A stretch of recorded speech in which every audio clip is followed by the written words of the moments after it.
grow up and realize how dumb it is. No shit. Well, Alex, of course, you're a long-time musician here in Southern Illinois, and you've been doing this solo show, which is really cool, and North Mississippi groups. Was this, like a lot of other band developments, almost an accident? This particular band, the Mud Sills? The Mud Sills, yeah. Well, I had wanted to put a band together that was like this for a really long time, but I was just always too busy to like organize it, and I had talked to several guys about it, but it was always just a lot of talk, you know. And I started doing these solo things up here, and then on my birthday, my wife snuck around and talked to all my musician friends and invited them all to come up on my birthday, because I thought on my birthday I was going to be up here playing by myself, you know. And I showed up here, and there's, you know, maybe 8 or 10 guys up here wanting to play, and so we had a pretty good time with it. And it was kind of like the first Mud Sills show in a way. You know, not all the guys that are in the Mud Sills were there, but most of them were. And we kind of did that night, and then I think I had a show at PK's about a week later, maybe not even a week later. But and I just got a hold of the guys and said, hey, let's do it again, you know. And they came up, we did it again, and then we just talked about it after the show, and it was like, hey, let's do this whenever everybody's available, you know. And everybody else is in other bands, so we won't be able to be super busy, but I've been kind of filling a lot of my solo gig dates with the Mud Sills instead, just because you know, I get bored playing by myself. Sure. I kind of like interacting with other bands and stuff. And the band is comprised of yourself, Billy Langley, Dan Kirt, Mike Alderfer, but I have to confess, I don't know your drummer. Cody Beckman is his name.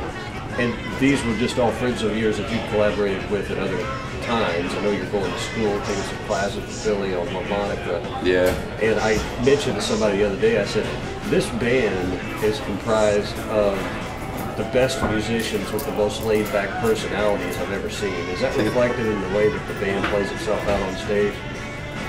Yeah, I think so. Like, we haven't actually had a formal rehearsal, and the end of March now, and we've been doing it since the beginning of January. We've played many shows now, like I think 8 or 9 times now, maybe even 10.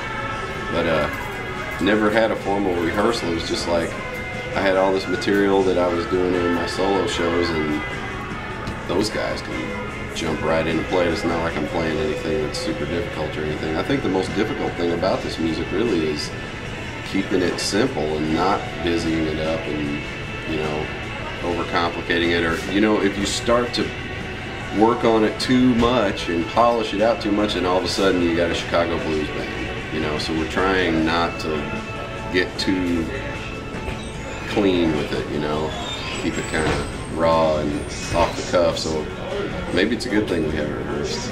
Yeah, when you keep it simple, it allows the spontaneity to sort of grow too. Yeah. And I had never played in a band with the drummer, Cody, but I had talked to a few people about trying to find a drummer and somebody who already liked this kind of music, you know. And I talked to David Allen, who's the sound man at the Hangar, and he said that his roommate was a good drummer who wasn't super busy and might have time to just jump in and play gigs with us, and he really likes that kind of music, you know. So he actually approached me one night. I was watching a show at the Hangar, and he actually approached me about it. I was like, yep. I was like, we got a show in a few days, you know, just bring your drums and we'll work it out on stage, you know. He's done a pretty good job. How's the name come along? Because when I first heard it, I thought it was the Mud Seals. Yeah. But it's not like the seal that you see in the ocean. It's the Mud Sills, which I had to look up today. But talk about where that came from.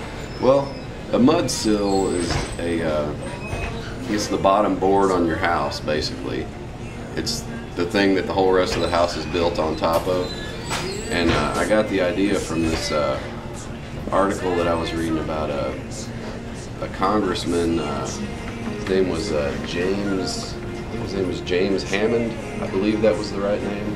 I know his last name was Hammond, but I think he was a South Carolina congressman during right before the Civil War, and he had this political argument that the American society should be built upon the backs of the working class, uneducated people, and it's kind of like a hierarchy thing that they wanted to set up, which actually I think that's kind of the way it is, but that's just my opinion. But it seems that way. But it seems that back then they had this idea, they called it the mud sill theory, that the bottom rung of society was the working class and the poor, and they did all the work, and then the more educated you were and the more wealthy you were, the higher up in the house you were, basically. And I guess the highest up people were the most educated and the richest and got to call all the shots and everything. And I was like, well, that's kind of what we are. We're the mud sills. We're the low rung. We're the poor boys, low rung on the ladder. We're the mud sills. And it fits with the music because that's where the music originally came from. Right. Yeah, that's exactly what I thought. And I asked the other guys what they thought about it, because I thought they might have been like, well, I don't know.